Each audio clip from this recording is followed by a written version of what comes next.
Hello everyone, and welcome to another Fowl Original with me, good old Fowl Original. Fowl Originals Newsround, here with added Brum. I've been very busy these past few days. So the news rounds, oh my god, I'm loving these news rounds. I hope that you all love them as well. Let's just switch straight back to Brum. My favourite of the cars, because this car actually comes from Birmingham and his name is Brum. So he's like the super duper Uber. He is the Uber before Uber became Uber. So thank you all for joining here for another Fowl Originals news round, where today, continuing with the normal rolling news article, which is continuing on as we speak, the Westminster car crasher suspect released. So let's just get my chat working over now, and then hopefully I can see all of you lovely people in the chat. So una momento, por favore, potpourri. Get the chat out, get the web chat link, let's launch it, and connected all two channels, waiting for messages. I don't think that's working. Let's just, oh, if I bring out this one then. So I've been trying to get like the two different things working, and trying to get them working for the chat so I can see you guys in both sides. Obviously this is happening on Periscope and also happening over on YouTube. Thank you all to the people that are watching on both of those platforms. I'd like to thank you very much for joining me and stuff. But but I think, there we go, got it working now, I should think. Whoops. And hopefully, well, that's just my web chat, but as you can see, I'm trying to get it working over through there. So let's chromey womy, I want to come out of there. Una memento, folks, just while I work on my I've got everything out. I think it should be working. If you can see me in the chat, say hello. So first article for today is obviously about that. Let's just quickly nip through and find. Now it's breaking news, obviously, because it still kind of just happened. But here we go. The Westminster, and this is an hour ago, so this is the latest update that I could find just before the 10 o'clock news. Westminster crash, Sally Cater named as suspect. So the suspect of this particular, the suspect in the particular issue is Sally Cater. He's being held by police at the moment. The man arrested on suspicion of terror offences after a car crashed outside the House of Parliament has been named as Sally Cater by government sources. The 29-year-old British citizen, originally from Sudan, has also been arrested on suspicion of attempted murder. He came to the UK as a refugee and was granted asylum. His brother described him as a normal person with no fanatical ideas and no links to any religious groups. Abdullah Cater has also said his family, who are originally from Darfur in Sudan, hello there delightful, were in a state of shock. Magistrates have granted police a warrant of further detention, enabling them to question Mr. Cater until 20th of August. 3 people were injured when a silver Ford Fiesta, I'm going to pop this up on the screen for you actually so you can see it, because I feel like it's a really important article for all of us really. So let's just pop it up on the screen so I can show you. So magistrates have granted police a warrant of further detention, enabling them to question Mr. Cater until the 20th of August. 3 people were injured when a silver Ford Fiesta hit cyclists and pedestrians during Tuesday's morning's rush hour. The car then crashed into security barriers outside the Houses of Parliament just before 7:40 a.m. A man and woman, hello there Jessica, a man and a woman were taken to hospital after the crash and later charged, while another man was treated for minor injuries at the scene. The suspect is not believed to have been known to MI5 or counter-terrorism police, but is understood to have been known to local police. He did not cooperate with officers after his arrest. Scotland Yard said the investigations team priorities continues to be to understand the motivation behind the incident. Police have concluded searches of 2 properties in Birmingham and 1 in Nottingham, and are currently searching a 3rd address in Birmingham. BBC News Home Affairs correspondent Daniel Stanford said the reasons for the crash remained very open. So they're not, pop it back over, they're not really just saying that it is a terrorist attack, which I think is a very smart thing to do. I think they just assumed that there was a brown guy and automatically said terrorism. This may have been why they were so cagey as well with a lot of the details, because they just didn't know. So Mr. Cater came to Britain in 2010. The problem with this story in particular, and I will quickly talk about it in a second, and successfully applied for citizenship in the past 2 years. His brother said he's been planning a trip back home to see his family, having not seen them for some time. Mr. Cater is believed to have lived in a 1st floor flat above a parade of shops in the Sparkbrook area of Birmingham until 4 months ago, when he moved to the city's Highgate area. Neighbours called him, you can see, Ahmed Abdi used to visit exactly the same shisha cafe as Salih Khita. And neighbours called him a quiet man who frequently visited it is a target point, frequently visited an internet cafe and a nearby shisha lounge, both on Stratford Road. From someone who lives in Birmingham, we'll quickly talk about this in a second as well, local resident Ahmed Abdi described him as a man who never spoke to anybody, and added, "I recognise his picture from the news and I was shocked." Having completed his secondary education in Sudan, he studied electronic engineering at university there before moving to the UK, studied English as a foreign language. So very, very, very intelligent guy when you listen to it. Accountancy, he went to South City College, Birmingham. A source at the embassy told the BBC they could find no information about an appointment on Tuesday.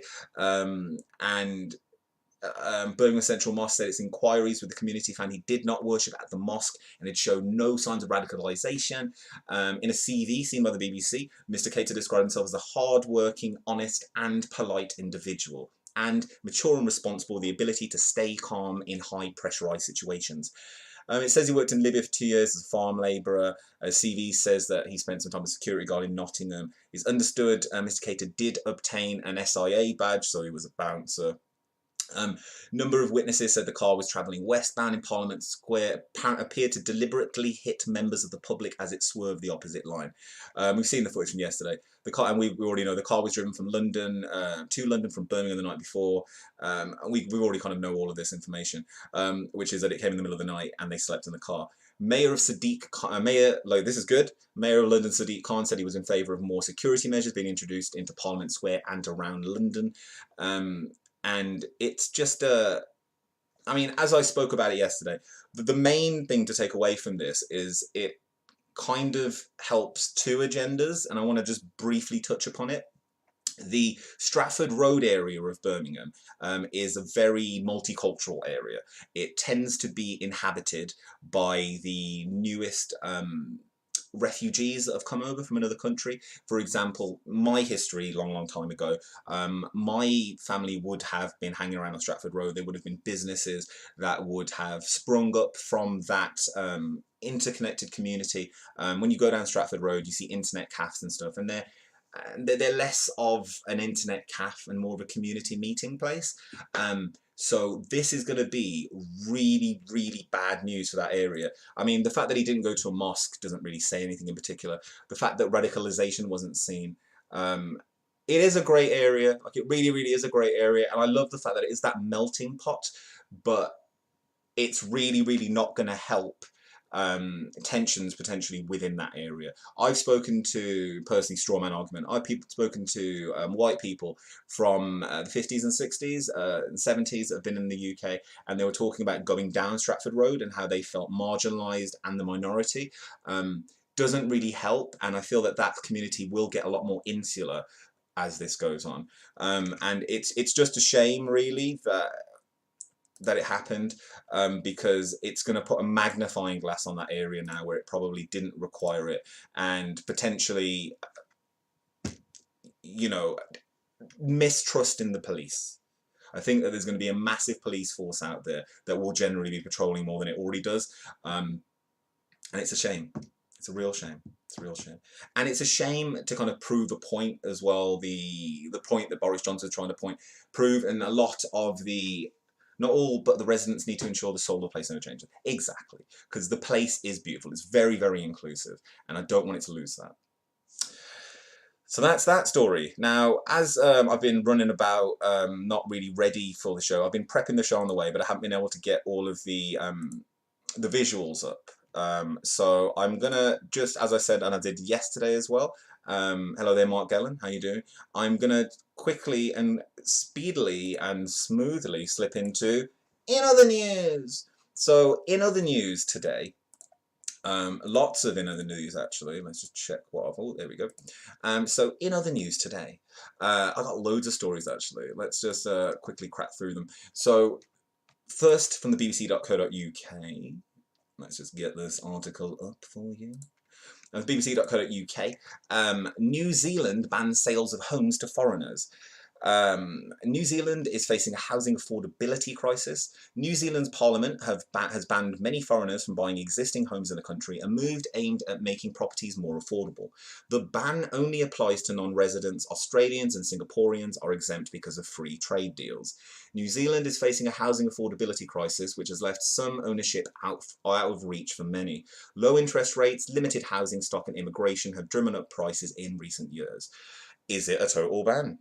No, only non-residents are affected by the Overseas Investment Amendment Bill, which was passed in a 63 to 57 vote, so that's really tight as well on Wednesday. They are now banned from purchasing most types of homes, but as far as we're going to get there, but they will be able to make limited investments in new apartments in large developments. Foreigners with residency status in New Zealand, as well as non-resident Australian and Singaporean nationals, are not affected by the ban. New Zealand's Trade and Economic Development Minister David Parker described the passage of the bill as a significant milestone. The government believes that New Zealanders should not be outbid by wealthier foreign buyers, he said. Whether it's a beautiful lakeside or oceanfront estate or a modest suburban house, this law ensures that the market for our homes is set in New Zealand, not on the international market. But opponents said the ban was unnecessary and would not fix any problem. Foreign ownership and a housing shortage in New Zealand's bigger cities were prominent issues in the run-up to last year's election, which saw the end of 9 years of rule by the Conservative National Party. So New Zealand now has a centre-left coalition government led by Labour's Jacinda Ardern, the country's youngest female leader. Now, here we're going to go with the what's the bigger picture, and I'm going to quickly talk on this as well, because I feel like it does apply to the UK as well. The ban follows fears that overseas buyers of homes are putting too much pressure on infrastructure and house prices. Chinese investors have been among the biggest and most active offshore buyers of property in the New Zealand market. Average prices nationwide have risen more than 60% in the past 10 years, while in Auckland, the country's largest city, they have almost doubled. However, the housing market has somewhat cooled in recent months. In July, the median price for residential property nationwide was 550,000 New Zealand dollars, which is 360,500 US dollars and 284,000 UK pounds. Yeah, exactly. But it's that clickbaity kind of way, delightful. In June, about 82% of homes were bought by New Zealand's citizens or residents, with fewer than 3% of homes going to foreigners. So it is a bit of a scare story kind of story, but what I wanted to say how it affects us is that you can see countries around the world now looking towards stopping foreign investment coming in. Places like London, places like Birmingham, where I've seen, and you have Chinese investors that come in with an unlimited kind of wallet, and they're looking at it as an investment, and it's cheap. £284,000 for a house. That's nothing. It's absolutely nothing. But I wanted to briefly touch upon it because I feel like it's something that's possibly going to start coming into here, but I feel like we've already missed that, and a lot of the properties have been bought by outside investors, but you can see other countries looking towards us as a kind of the example and trying to work out a way to not do what we did. In other news, and I wanted to talk about this, I put it in other news, so Cliff Richard privacy ban, the BBC will not go to the Court of Appeal. So the BBC will not challenge a ruling over its coverage of a police raid at Sir Cliff Richard's home in 2014 at the Court of Appeal. A High Court judge ruled the BBC had infringed the singer's privacy, awarding him £210,000 in damages in July, and refused leave to appeal. The corporation will now seek advice from the Attorney General over the ruling's impact on future reporting.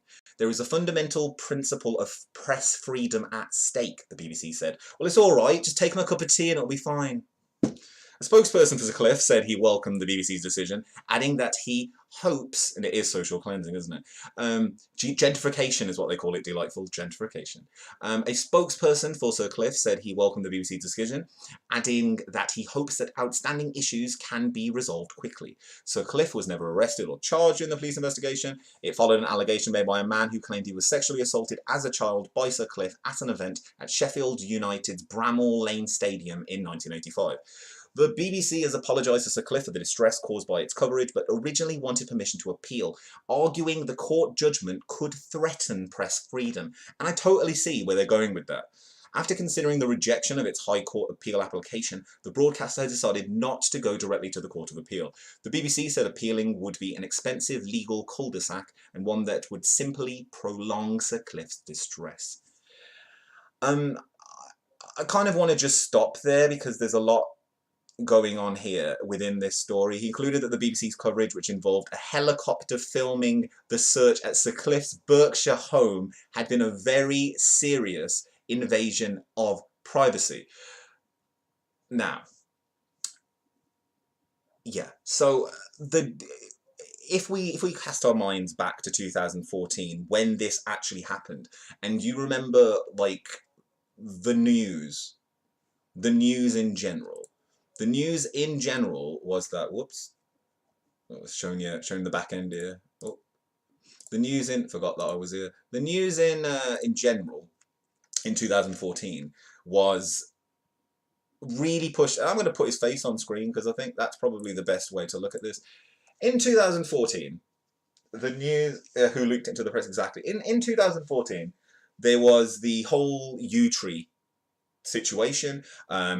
The Jimmy Savile stuff had come out, and it had come out with actual backup. The Operation U-Tree thing meant that there were prominent members of the BBC that were now being looked upon in a totally different light. And there was almost a kind of self-preservation that was going on. Patch back. Almost like a self-preservation that was happening within the media industry. If it seemed as if they knew anyone potentially was a little bit dodge, they just threw them to the wolves as fast as possible, and all of the press coverage was, well, you know, maybe, I don't see any woman, I don't see any girlfriend, I don't see any boyfriend. And Cliff Richard has been a very, very private man throughout his career when it comes to sexuality. Many people have theorized that he is homosexual, and that, allegedly, that he is homosexual, and that he didn't want that to alienate him from his predominantly Christian audience. If that's the case, I feel very sorry for the man, and it's very sad. But because of that unknown, I'm passing his picture back up on the screen, because of that unknown, it meant that people could, and it's kind of the Michael Jackson situation, because of the unknown, because of the lack of coming forwards, speculation will always run rampant. And when it comes to a gossip-based story, especially one with no real facts, the facts of the story were, and they should have ended at, and that was the problem, they should have ended at 2014, Cliff Richard's home has been, is being searched by police. That would have been enough. But the fact that they got a bloody police copter out, they got an actual helicopter to hang above his house and say, well, you can see that the police are going in right now, and you can see that Cliff is in tears right now, and you know, this is live footage from our helicopter.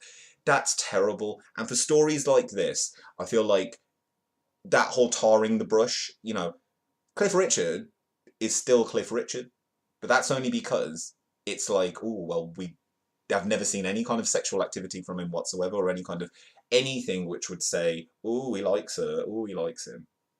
And it's just really sad. But the fact that the BBC have been allowed to have this freedom of press coverage, I mean, it's that line, isn't it? It's that invisible line. Like, where do you draw the line? You say we can. It's in the public interest.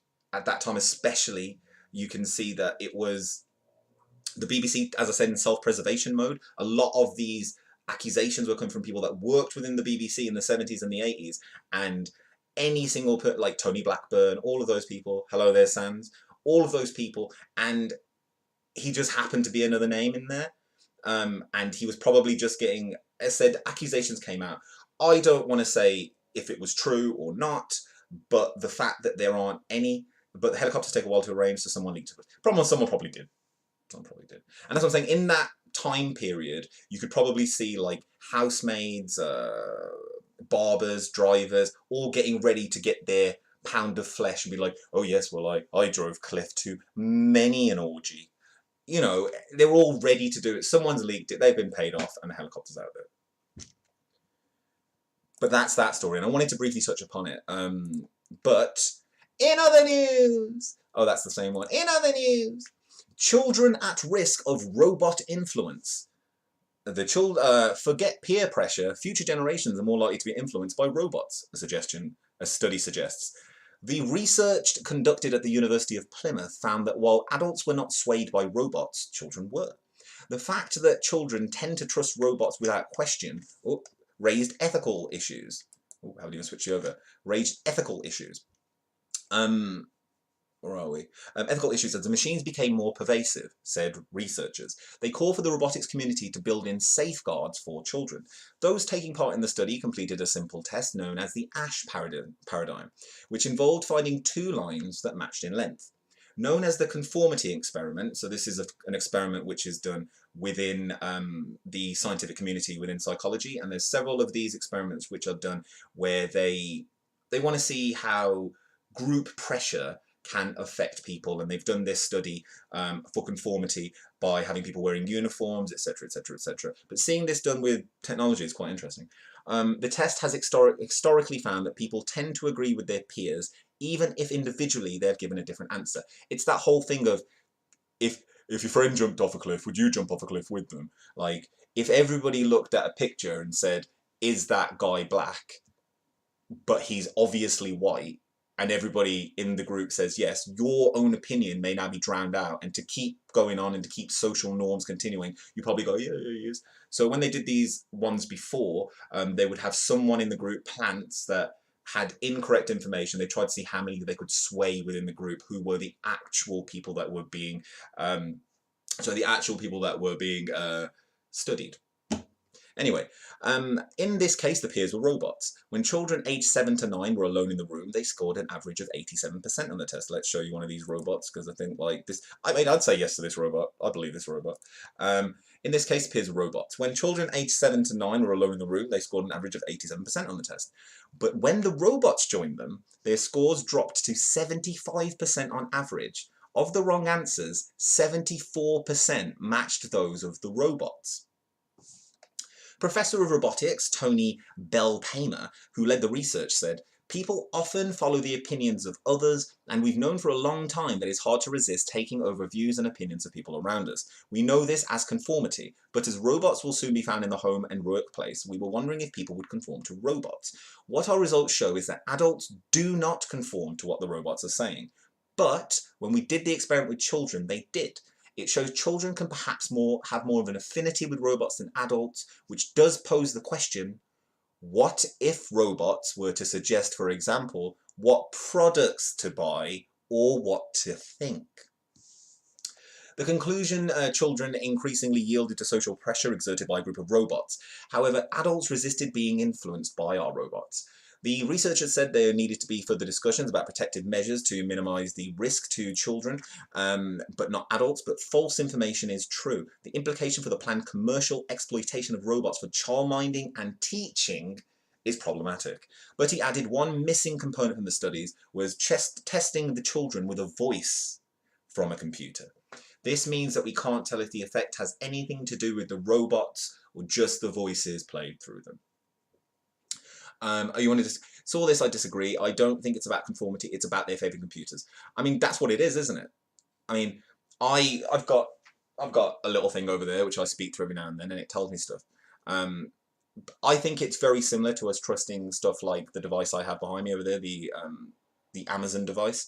And it's that kind of, once you've got in a comfortable dialogue with especially something like a robot, if the voice is something that you totally understand and you totally believe, then you consistently will agree with that voice and whatever that implement that voice is coming from. Like, I've set up the thing behind me, I've set that up on my phone, and I was outside today doing it, and oh yes we are, I set it up on my phone to take it out of the garden and test it out, and I remember speaking to it and I was like, oh, this is really stupid, and it wouldn't work properly, it wouldn't listen to me like it normally did, so I had to keep tapping it. If I had a little robot buddy that went around and said, and I set an alarm with him, it just followed me around and every now and then said, oh, did you know that you're running low on bottles of water? You can get them off Amazon Prime now, right now. I've already put in an order for you. Do you want to just say yes? I'd probably say yes. Now, think about a child. But if it was like, I've just ordered you a bunch of Yankee candles or something like this, then I might say no. But if it's a child, they're just going to go, yeah. So that's the danger there. It's pure danger. It's pure danger. High voltage. When we touch, when we kiss. Now, let's just take that off the screen a second, because I wanted to just quickly just flick through these without showing you behind the dowser. Now, I wanted to talk about this story as well, really briefly. Again, it's another in other news, because, as I said, I'm trying to move the show along as we can. I think I'm going to pitch these as 45 minutes, as I don't think half an hour is enough to talk about what I want to actually talk about. So let's just get you back. So this story shocked the hell out of me. So lights out but listening. All right. How a paedophile's hands led to his conviction. In July 2014, police in Manchester arrested a 34-year-old man on suspicion of filming himself raping a child. I don't even want to put the article on screen. I just want to keep it, because people are such people, aren't they? They really are. Anyway, in July 2014, as I said, on suspicion of filming himself raping a child. In the video, the face of the perpetrator was hidden, but his hands were visible. Detectives felt they had the right suspect in custody, but did not have enough evidence to secure a conviction. With time running out, they turned to Dame Professor Sue Black, a forensic anthropologist, who is an expert in the identification of anatomical features, including hands. Exactly. What's his excuse? My hand slipped. What I find really disturbing, though, thanks, Benson. What I find really disturbing about the whole story is I haven't watched the video, because it says disturbing images, and I don't want to be watching that before bed. But why is this guy? Why are these guys is this a stock image of a person's hands? Because I just want to show Bucks. Welcome to Fowl Originals Newsround. How you doing? How you doing there? And I'm just going to switch it over. So, I mean, as I said, is it that this person's hands are is it so this was one tuna baguette? Bucks, I may be free part of this week. I got my week off work at the moment. I might have a ride towards places. I might even bring a tuna baguette. So we're talking about this particular story, Bucks, which is how a paedophile's hands led to his conviction. But what I'm really concerned about is, why are a black man's hands there? Is it because the individual was actually black, or is that just a stock image? And it's a sad situation. But anyway, in other news, put my tuna baguette. We're coming out of that. In other news, this is something that actually I might leave that as the you put me off a tuna baguette. This is a nice story. I thought that this was a really fun story. So let's just let's make it a little happy around here. So let's just let's switch over. Oh, I might send you a exactly. I might send you a message box later on. Once I finish this show. Now, I'm going to pop this story. So this is a nice little fun story because I felt like it was nice to have a fun story to kind of tail off the show because I've got loads of things that I've kind of missed out, but I want to kind of keep the show brief. So this story I found really heartwarming, and this 32-year-old man is on a mission to end loneliness. I'm Mike, I'm 32, I'm single, I live with my parents in Doncaster, and I hang out with old people. I haven't books, but you can send it me on the Instars. Recently, a woman in her 80s told me I'd saved her life. It was the same woman who, when I first met her, had cried to me for 2 hours, saying she'd never felt so lonely. Fast forward a year to July 2018, and Kath was laughing and dancing at a Bollywood-themed party I'd organised. It felt a world away from my former high-flying career in London, but it's a moment that will probably stay with me forever. I moved to London in my mid-20s after studying journalism at university. I was so excited and convinced city life was right for me, but after a while I started to feel isolated. I had friends and colleagues, but London can feel like the loneliest place in the world, no matter how old you are. I ended up going to gigs on my own as my mates were too busy, so I looked for ways to meet new people, and a friend mentioned a charity in North London, which matched young professionals with their older neighbours to help one out. Now, I just want to, as I said, I'd like to just show you the photos, and I'd like you guys to check this story out because it's a really uplifting story, and there's so much goddamn depression in the news. It's fun to have some fun stuff. So, you know, this is Mike hanging out with, and they would have probably never hung out in any way, shape, or form before. And you say, during the summer of 2016, I feel like I'd hit a wall with my career. I'd worked doing social media and marketing for different charities, well-known brands. And I mean, I just want to, I'm going to bring my face back on. I just want to say, I'd like you guys to read this article. I might link to it on my Twitter, actually. But it's, a lot of people have issues with, yeah, well, Ben, like, I'd like to talk about this at another point, but I spoke about altruism to someone, one of the housemates actually, and we had a very, very in-depth conversation about the meaning and definition, the actual definition and application of altruism, and that's a half an hour in itself. So I won't talk about it here. I'm trying to keep these brief, but that's a really nice, fun story, and I'm just going to see if I can find any more fun stories, or otherwise it might be time to end the show for this evening, as I've been running about this week trying to get back to do the show every night on Mondays, Tuesdays, Wednesdays, Thursdays, 10:30 p.m. And let's see if I must have one more fun story, which another uplifting one actually, and it was two more funny stories, and I'll end the show. So this is a really fun story, and I feel like it's a really nice one to kind of just pop up.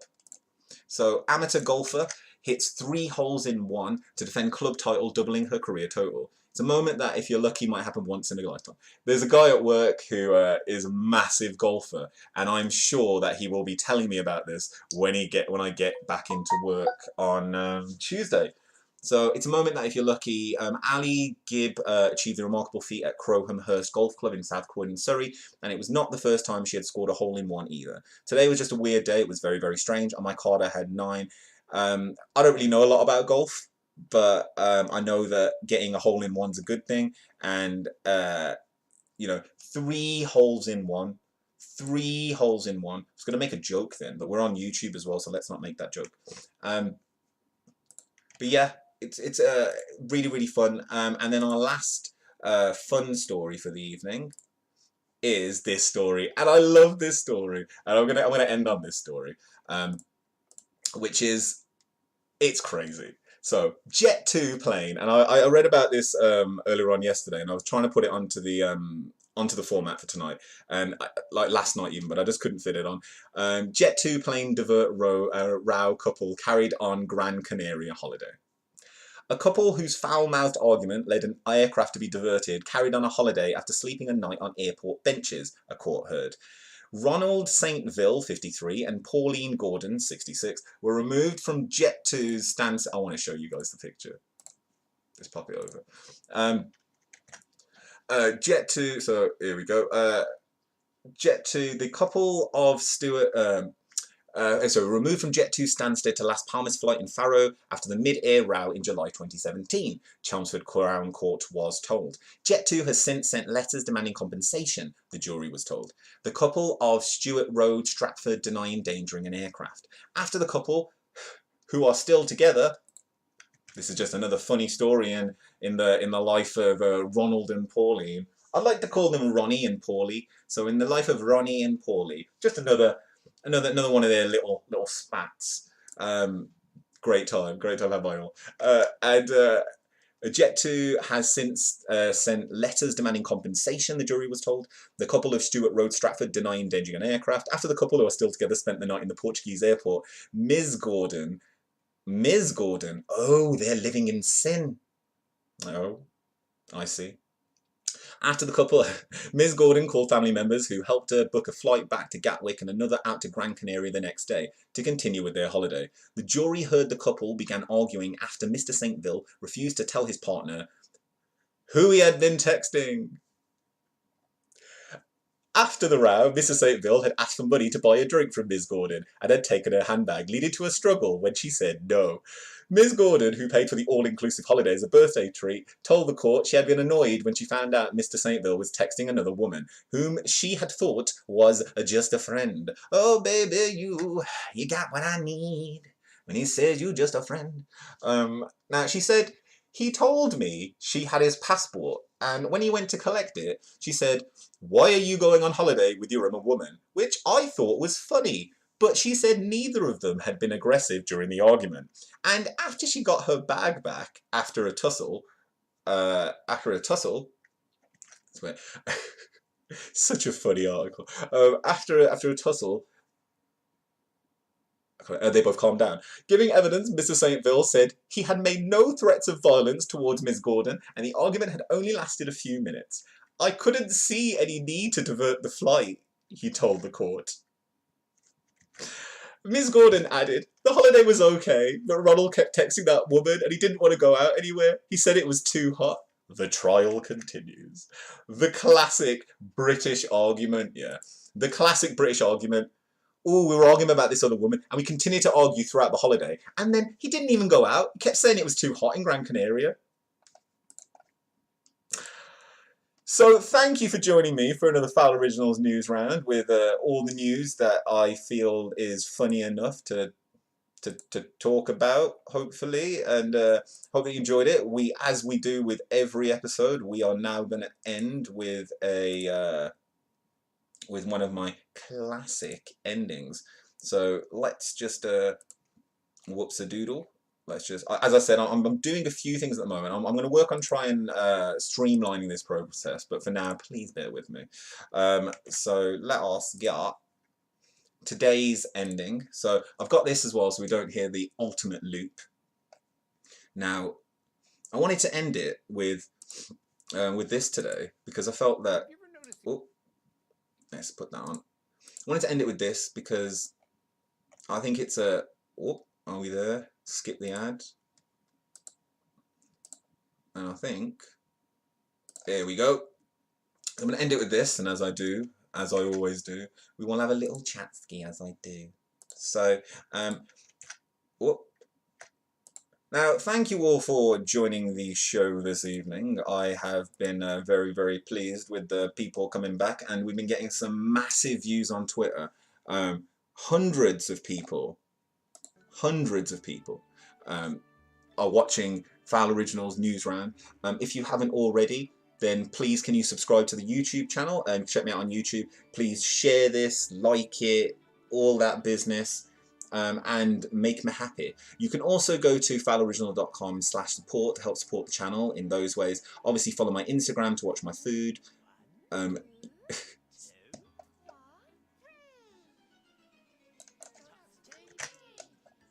Sorry guys.